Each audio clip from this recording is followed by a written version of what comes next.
Dear students, let us start the discussion on today's newspaper, that is 30th March 2017. The first article, an expansive Hindutva agenda, it is purely politically motivated, and I am not going to discuss much into this article. The important article is Dragon at the NSG High Table. You know that NSG stands for Nuclear Suppliers Group, and this group is a cartel related to nuclear commerce. And any country to be a member of NSG with the existing rules, it shall be a signatory for non-proliferation treaty. India is not a signatory for NPT and it wants to present itself at the nuclear high table. You know that 2008, India has got the NSG waiver. What does this mean? Though India is not an NPT signatory, it is allowed to do nuclear commerce with the NSG members. Even at that point of time, China tried to oppose India's entry or NSG waiver to India, but George Bush has pushed perfectly in support of India. Now, America and Chinese relations, they are at their lowest point, and added to that, China sees that India's entry into NSG is just a step below its entry into Permanent 5. It means it is going to provide a legitimacy for India to demand a space in UN Security Council. And that's why China says that there has to be a common rule book for all the non-NPT countries if they want to become the members of NSG. By stating this, China is trying to equate India with Pakistan. Because Pakistan is also a nuclear nation, but it is also a non-NPT, or else it did not sign for the NPT. The similar is the case with Israel. Though Israel has not been officially declared as a nuclear powered nation, but everyone knows that Israel has the necessary technology to produce a nuclear bomb. So, the China stand is not going to change. Will this make anything functionally difficult for India? No. Because NSG waiver provides an opportunity for India for endless nuclear commerce. So that's why India not becoming a member of NSG functionally will not harm India, but it will definitely raise India's stand among the Committee of Nations.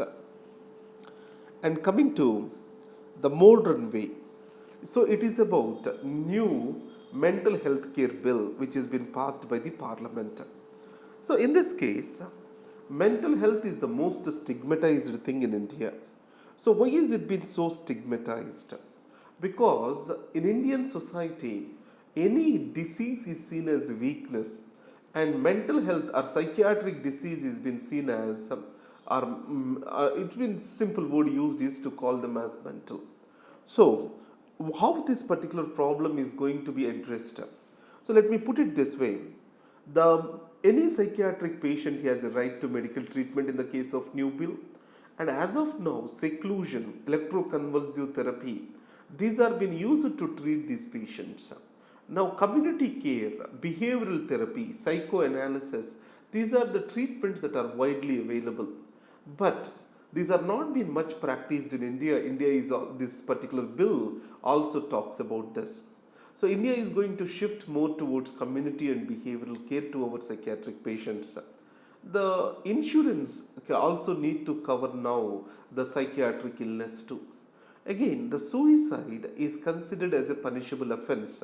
So, decriminalization of the suicide, attempt to suicide, that has been brought under this bill. And finally, a mentally ill patient, he has a right to refuse the treatment, or he has a freedom to choose the treatment which he likes to have. And finally, he shall not be discriminated, and every establishment which is treating psychiatrically ill patient, it need to be registered and it will be regulated by state and central authorities. So it means that there is a step towards the reformation of the psychiatric care in India through this bill. Now, back to square one. So with regard to this, we talk about Arab Spring. So after the Arab Spring, how the situation stands today. You know that the situation has changed in Egypt, Syria, Yemen, Tunisia. It started in Tunisia itself. Tunisia is able to convert itself into a stable democracy. This can be attributed to the strong presence of civil society in Tunisia. And after that, only stable country it is Egypt. and thanks to the strong military as an institution in Egypt. After the this revolutionaries demonstrations at Tahrir Square, Hosni Mubarak he was arrested, and now he is going to get out of the jail. So the democratically elected leader, Mr. Morsi, he is behind the bars, and the military ruler Al Sisi is still governing the Egypt, and it shows the freedom of speech and other rights are still denied to the people. Even after the revolution, there is no much change in the conditions in Egypt. So, a leader who is synonymous with oppression, Hosni Mubarak, he has been replaced by another oppressive regime, another military ruler, that is Mr. Al Sisi.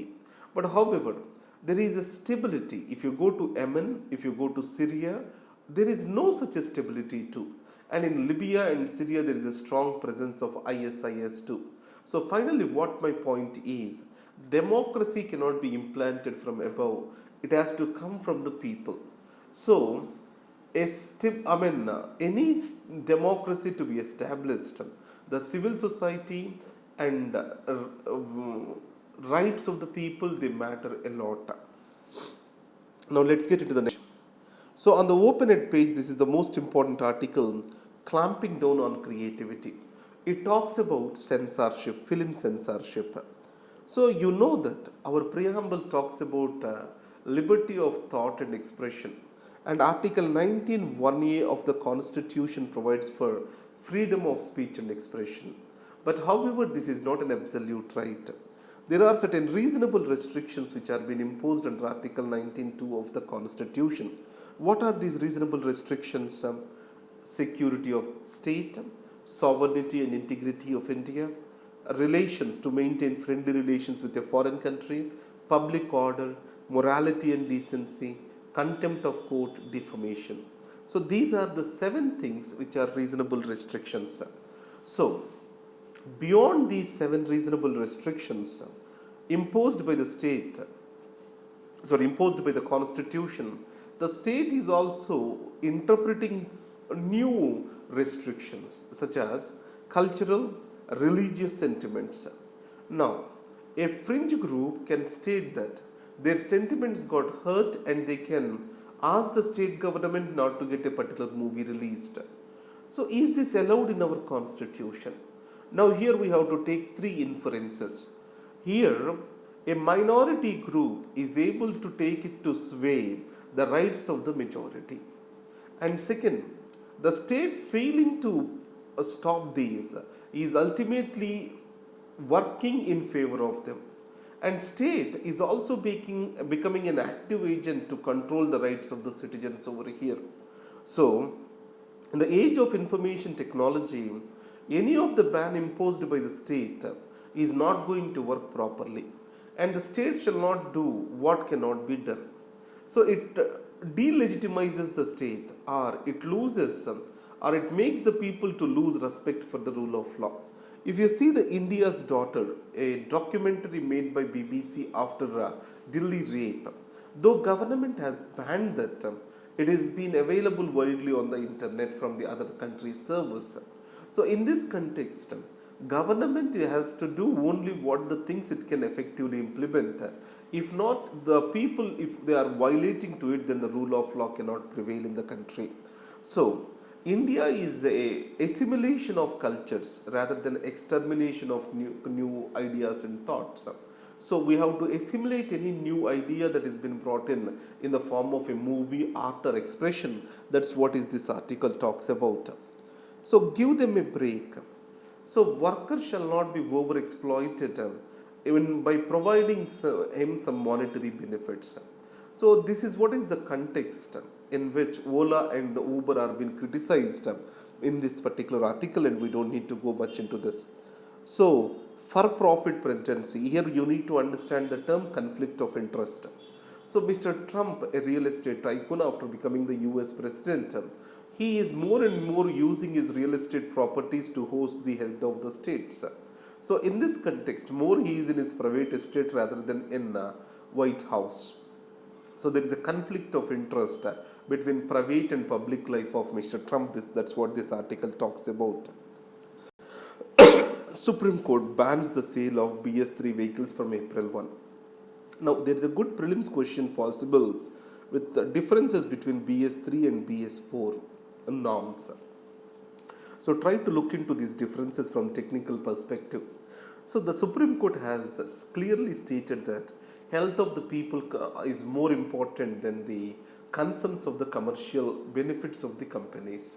So, in this case, it has banned the registration of BS3 vehicles from April 1st, 2017 onwards. So, what is the difference between BS3 and BS4? So, on the pollution, the NO2, SO2, sulfur, all these are going to be less emitted from the BS4 engines. And Lok Sabha passes GST bills after marathon debate. We have discussed enough on the GST bill. I don't think we need to discuss it further. Now, Brexit. You know that once the Brexit proceedings are initiated, they have to be finished within 2 years, either with a deal or without a deal.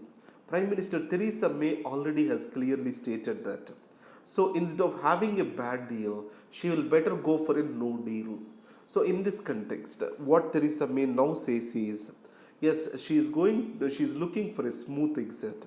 Then what are the issues that are there between UK and European Union? So one is obviously the trade, that is market access.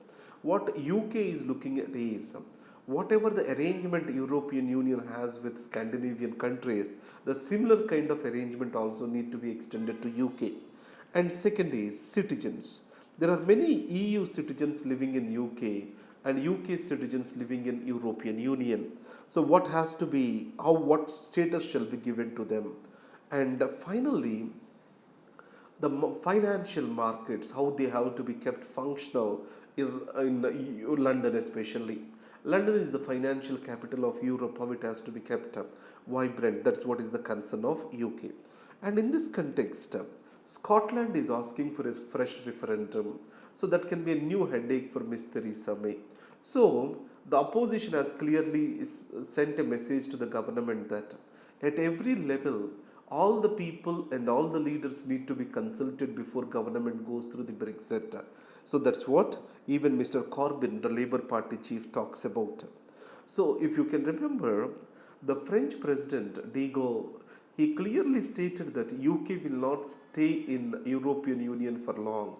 He has staunchly opposed the UK. He called UK as a Trojan horse of United States of America, which will kill the European Union in the long run. Is this coming true? That's what is the question over here. Now, I gave you the notes over here. Please go through that. And these notes will be available to you at lawx.in/civils prep. Thank you very much. All the best.